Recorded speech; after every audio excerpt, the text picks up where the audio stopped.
Assalamualaikum warahmatullahi wabarakatuh. Halo Ananda, kembali lagi di mata pelajaran Sosiologi bersama Ibu Aditya Priyati. Sebelum belajar, kita berdoa dulu yuk. Bismillahirrahmanirrahim.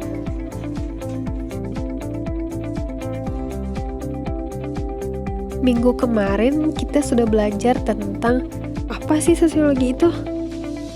Nah, hari ini kita akan belajar tentang bagaimana sejarah lahirnya sosiologi di dunia dan Indonesia.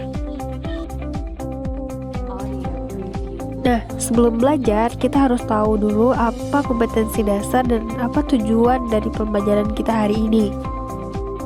KD 3.1 memahami pengetahuan dasar sosiologi sebagai ilmu pengetahuan yang berfungsi untuk mengkaji gejala sosial di masyarakat.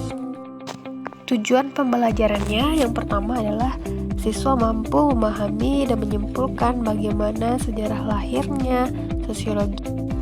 Yang kedua, siswa mampu memahami dan menyimpulkan bagaimana sejarah lahirnya dan berkembangnya sosiologi di Indonesia. Sosiologi awalnya menjadi bagian dari ilmu filsafat atau Mother of Science, lebih tepatnya filsafat sosial.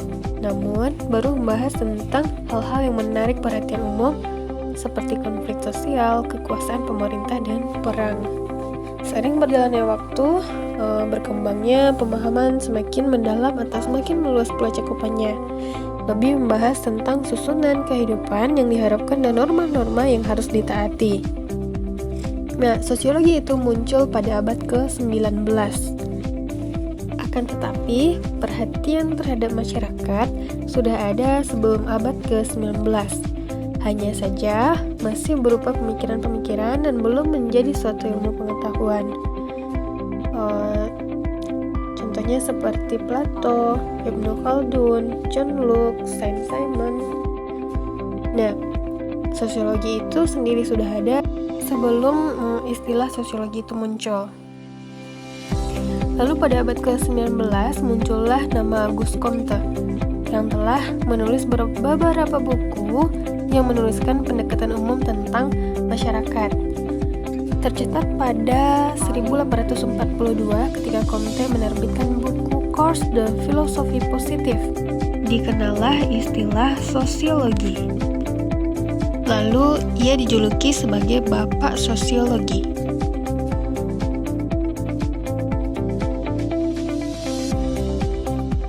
Lalu Herbert Spencer yang berkebangsaan Inggris mengembangkan suatu sistematik penelitian masyarakat dalam bukunya berjudul Principles of Sociology. Nah, faktor atau kondisi yang melatar belakangi munculnya ilmu sosiologi ini adalah ketika bangsa-bangsa Eropa sedang dilanda sebuah revolusi, yaitu revolusi Prancis dan revolusi di Inggris. Ketika itu, kondisi masyarakat Eropa sedang dalam kondisi yang tidak baik-baik saja, dalam keadaan kacau. Nah, lahirlah sosiologi guna memperbaiki tatanan-tatanan kehidupan masyarakat Eropa, seperti bagaimana menghindari konflik, bagaimana norma bisa menyelesaikan sebuah konflik. Nah, itulah guna sosiologi pada saat itu di Eropa. Nah, sekarang kita lanjut bagaimana munculnya sosiologi di Indonesia. Nah, unsur-unsur sosiologi itu sebenarnya sudah ada di masyarakat Indonesia, yaitu contohnya di Jawa yang dikenal dengan ajaran Weh, yaitu dari Sri Paduka Mangkunegoro yang keempat. Mereka membahas tentang hubungan dari berbagai golongan yang berbeda. Kalau di sosiologi itu dikenal dengan sebutan strata. Nah, tak hanya itu, Snok, seorang orang Belanda, dia menggunakan pendekatan sosiologi untuk memahami masyarakat Aceh, yang hasilnya nanti dipergunakan untuk pemerintahan Belanda untuk menguasai daerah tersebut.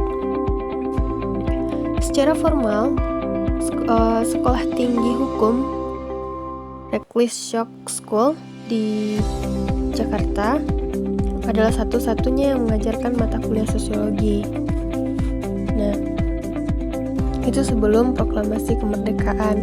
Setelah proklamasi kemerdekaan, sosiologi di Indonesia berkembang cukup signifikan. Sunario Klopaking adalah orang yang pertama kali memberikan kuliah sosiologi berbahasa Indonesia, yaitu pada tahun 1948 di Akademi Ilmu Politik Yogyakarta atau sekarang disebut dengan FISIP UGM. Lalu berkembang dengan munculnya buku-buku sosiologi seperti karangan Mr. Jody Gondokusumo yang berjudul Sosiologi Indonesia. Ada lagi perkembangan dengan munculnya buku karangan Hasan Sadli yang berjudul Sosiologi untuk Masyarakat Indonesia. Itulah penjelasan mengenai sejarah lahirnya sosiologi di Eropa dan di Indonesia. Semoga ilmunya bermanfaat. Assalamualaikum warahmatullahi wabarakatuh.